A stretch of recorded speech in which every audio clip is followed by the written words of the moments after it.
అందరికీ నమస్కారం. చంద్రబాబు నాయుడు గారు పవన్ కళ్యాణ్కి షాకుల మీద షాకులు ఇస్తున్నారా?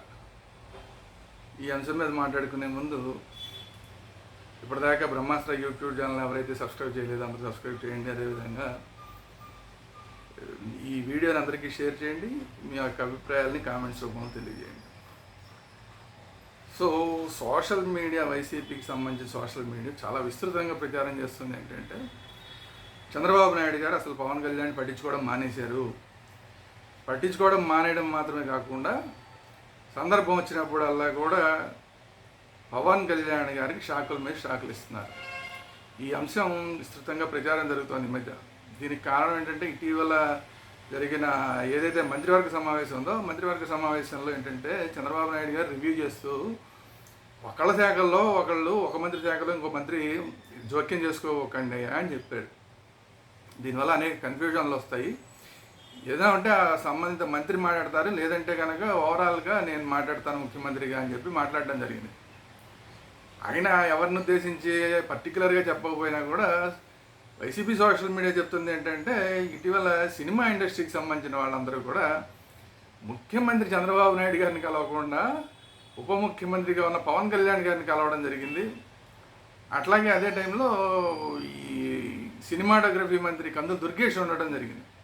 యాక్చువల్గా ఎవరైనా సినిమాటోగ్రఫీకి సంబంధించి ఏమన్నా మాట్లాడాలంటే, సినిమా ఇండస్ట్రీ వాళ్ళు ఎవరైనా మాట్లాడాలంటే అయితే ముఖ్యమంత్రి దగ్గర మాట్లాడాలి, లేదంటే సినిమాటోగ్రఫీ మంత్రి కందుల దుర్గేష్ దగ్గర మాట్లాడాలి. కానీ పవన్ కళ్యాణ్ దగ్గర కూర్చుని పవన్ కళ్యాణ్ దగ్గరికి కందుల దుర్గేష్ వచ్చి కూర్చుని అక్కడ వాళ్ళు డిసైడ్ అయ్యి మొత్తం మీద సినిమా ఇండస్ట్రీకి సంబంధించి కొన్ని టికెట్లు పెంచుకునే వ్యవహారం, ప్రభాస్కి సంబంధించిన సినిమాకి టికెట్లు రేట్లు పెంచడం, ఇలాంటివన్నీ జరిగినాయి. అంటే ఏమైంది, యాక్చువల్గా కందుల దుర్గేష్ ఆఫీసులో వీళ్ళందరూ వెళ్ళి కందుల దుర్గేష్ని కలిస్తే ఒక పద్ధతి, లేదా ముందు కందుల దుర్గేష్ని కలిసి తర్వాత పవన్ కళ్యాణ్ దగ్గరికి తర్వాత చంద్రబాబు నాయుడిని కలిస్తే ఒక పద్ధతి. ఇవన్నీ ఏమీ జరగకుండా పవన్ కళ్యాణ్ గారి దగ్గరకు వీళ్ళందరూ వస్తే అక్కడికి కందుల దుర్గేష్ వచ్చి మాట్లాడడం, ఇదంతా కూడా ఒక పక్కన కందుల దుర్గేష్ని డామినేట్ చేస్తూ పవన్ కళ్యాణ్ వ్యవహరించినట్లాగా కనిపించింది. పేరుకే నువ్వు మంత్రి తప్ప నేను మొత్తం అంతా సినిమా ఇండస్ట్రీకి సంబంధించి నేనే చూస్తానన్న మెసేజ్ని పంపించినట్లాగా అయింది అన్న మా అభిప్రాయంతో చంద్రబాబు నాయుడు గారు ఈ మాట మాట్లాడారు.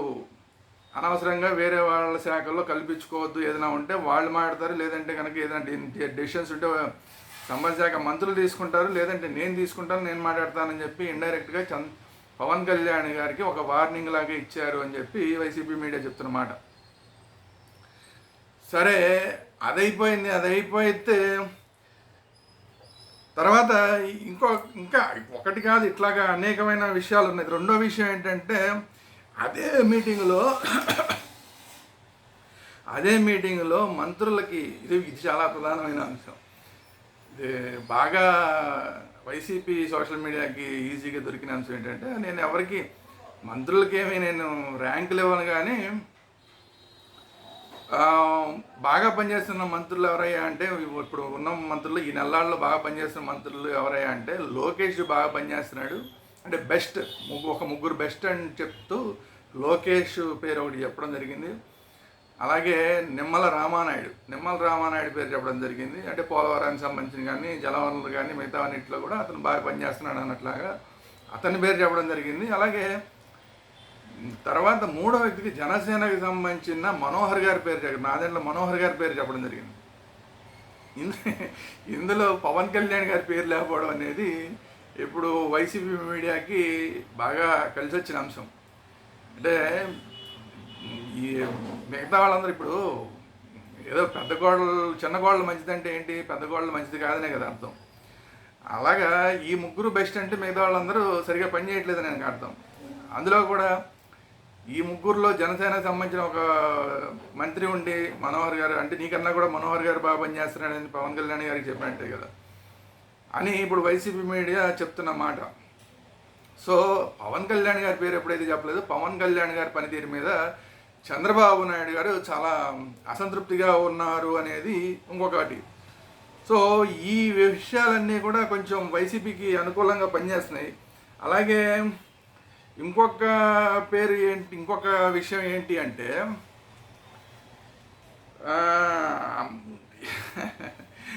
అంబానీ అంబానీ పెళ్ళికి వెళ్ళడం జరిగింది. వీళ్ళందరూ కూడా చంద్రబాబు నాయుడు గారు, పవన్ కళ్యాణ్ గారు అంబానీ ఇంట్లో, ముఖేష్ అంబానీ ఇంట్లో పెళ్ళికి వెళ్ళడం జరిగింది. అక్కడికి ప్రధానమంత్రి గారు కూడా వచ్చారు.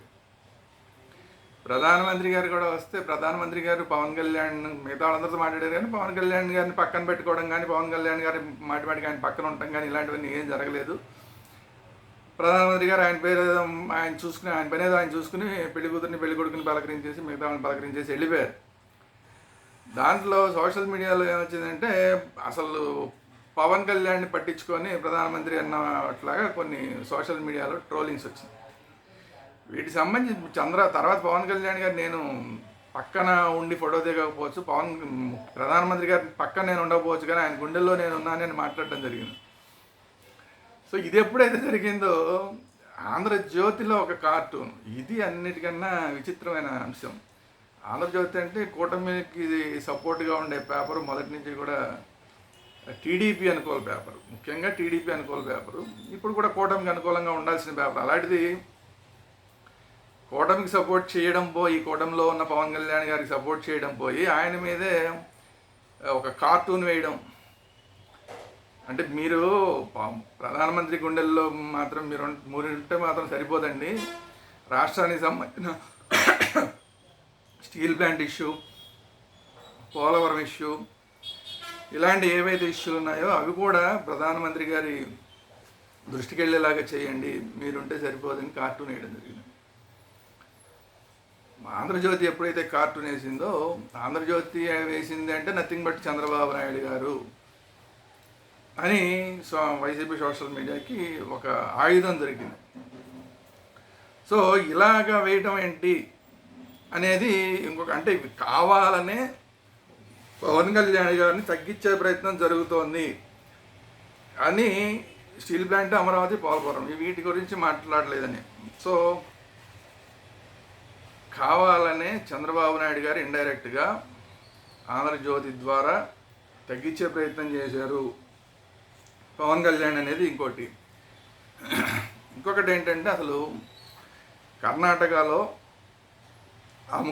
కర్ణాటక ముఖ్యమంత్రి ఎప్పుడు ఢిల్లీకి వెళ్ళినా కూడా పక్కన డీకే శివకుమార్ ఉప ముఖ్యమంత్రిని తీసుకెళ్ళడం జరుగుతుంది. అతనికి ప్రతి విషయంలోనూ ప్రాధాన్యత ఇవ్వడం జరుగుతుంది. అలాగే కర్ణాటకలో లాగానే తెలంగాణలో కూడా ముఖ్యమంత్రి ఇప్పుడు ఢిల్లీ వెళ్ళినా కూడా రేవంత్ రెడ్డి గారు పక్కన భట్టి విక్రమార్క ఉప ముఖ్యమంత్రిని తీసుకెళ్ళడం జరుగుతోంది. అతనికి అత్యంత ప్రాధాన్యత ఇవ్వడం జరుగుతుంది. కానీ చంద్రబాబు నాయుడు గారు 2 సార్లు ఢిల్లీ వెళ్ళినా కూడా, 2 సార్లు ఢిల్లీ వెళ్ళినప్పుడు కూడా పక్కన ఉప ముఖ్యమంత్రిగా ఉన్న పవన్ కళ్యాణ్ గారిని అసలు తీసుకెళ్ళలేదు. ఎవరో వేరే మంత్రులు వెళ్తున్నారు తప్ప పవన్ కళ్యాణ్ గారిని తీసుకెళ్ళలేదు. సో ఇక్కడ కూడా కావాలనే ఉప ముఖ్యమంత్రిగా ఉన్న పవన్ కళ్యాణ్ గారిని తనతో పాటు ఢిల్లీకి తీసుకెళ్లి ప్రాధాన్యత ఇవ్వకుండా పక్కన పెట్టేశారు అనేది ఇంకొకటి. వాస్తవానికి ఏమో ఉప ముఖ్యమంత్రి అంటే అది ఒక హోదానే తప్ప దానికి ప్రత్యేకమైన అధికారాలు ఏమి ఉండవు. బట్ అయినా కూడా మిగతా రాష్ట్రాల్లో ఎలా అయితే ఇంపార్టెన్స్ వస్తుందో ఆ విధమైన ఇంపార్టెన్స్ ఇప్పుడు కావాలనే చంద్రబాబు నాయుడు గారు ఇవ్వట్లేదు. ఏదో తప్పదు కాబట్టి ఉప ముఖ్యమంత్రి పదవి ఇచ్చారు తప్ప ఆ స్థాయి హోదాన్ని ఆయనకి ఇవ్వట్లేదు. ఆయన సమానమైన గౌరవం, ముఖ్యమంత్రితో సమానమైన గౌరవాన్ని ఉప ముఖ్యమంత్రిగా ఉన్న పవన్ కళ్యాణ్ గారికి ఇవ్వట్లేదు అనేది ఇంకో పాయింట్. ఇవన్నీ కూడా వైసీపీ సోషల్ మీడియా ప్రచారం చేస్తుంది. దానికి తోడు ఇంకోటి సెర్ప్ అంటే ఎస్ఈఆర్పి. సెర్ప్ అంటే society for elimination of rural poverty, అంటే గ్రామీణ పేదరిక నిర్మూలన సంస్థ. ఈ గ్రామీణ పేదరిక నిర్మూలన సంస్థ అనేది గ్రామీణ అభివృద్ధి శాఖకి సంబంధించినది. దీన్ని ఏం చేశారంటే, ఇప్పుడు చంద్రబాబు నాయుడు గారు వచ్చిన తర్వాత దీన్ని తీసుకెళ్ళి పరిశ్రమ శాఖ, ఎంఎస్ఎంఈ ఉన్న పరిశ్రమల శాఖ మంత్రికి ఇచ్చినట్టున్నారు. దీన్ని తీసుకెళ్ళి అంటే దీన్ని కాస్త కోస్తో ఈ గ్రామీణాభివృద్ధికి సంబంధించిన డబ్బులు కానీ ఈ సంస్థకే ఉంటాయి, సెర్ప్ సంస్థకే ఉంటాయి. అది కాకుండా గ్రామీణాభివృద్ధికి సంబంధించిన ఏ పథకాలైనా సరే ఈ సెర్ప్ ద్వారానే జరుగుతూ ఉంటాయి. సో ఇంత కీలకమైన ఈ సంస్థని తీసుకెళ్ళి పవన్ కళ్యాణ్ గారి శాఖలో నుంచి విడగొట్టి తీసుకెళ్ళి అసలు సంబంధమే లేని ఒక పరిశ్రమల శాఖకి అంటగట్టడం అంటే కావాలని పవన్ కళ్యాణ్ గారి దగ్గర మిగతా శాఖలు, పవన్ కళ్యాణ్ దగ్గర ఉన్న మిగతా శాఖలు పెద్దగా నిధులున్న శాఖలు తక్కువ, ఈ ఉన్నదాన్ని కూడా తీసేసి పక్కకి పెట్టేశారంటే కేవలం పదవులు మాత్రం ఇచ్చి మంత్రివర్గంగా మంత్రిగా ఆయనకి కొన్ని శాఖలు మాత్రం ఇచ్చి అందులో ఆదాయం ఉండేదాన్ని పక్కకి పెట్టేశారంటే ఆయన చేతులు కట్టేశారు, కావాలనే తగ్గించేశారు. పవన్ కళ్యాణ్ గారికి పని చేసే అవకాశం కూడా లేకుండా చేసేసారు అనేది ఇంకొక పాయింట్. సో దీని మీద మరి మిగతా వాళ్ళందరూ ఎలా స్పందిస్తారు, జనసేన వాళ్ళు ఎలా స్పందిస్తారో చూడాలి.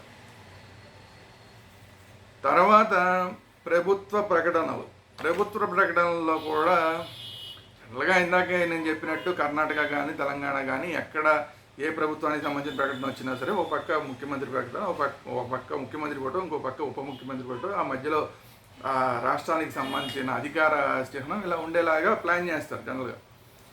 కానీ ఈ మధ్యకాలంలో వచ్చిన ప్రకటనల్లో, ప్రభుత్వ ప్రకటనల్లోనే అసలు చంద్రబాబు నాయుడు గారి ఫోటో ఉంటుంది తప్ప ఎక్కడా కూడా పవన్ కళ్యాణ్ గారి ఫోటో ఉండట్లేదు. అంటే ప్రభుత్వం అంటే నేనే కానీ ఉప ముఖ్యమంత్రిగా నువ్వు ఉన్నా కూడా నువ్వు ఆ స్థాయి కాదు అని చూపించే ప్రయత్నం జరుగుతోంది అనేది ఇంకొక మాట.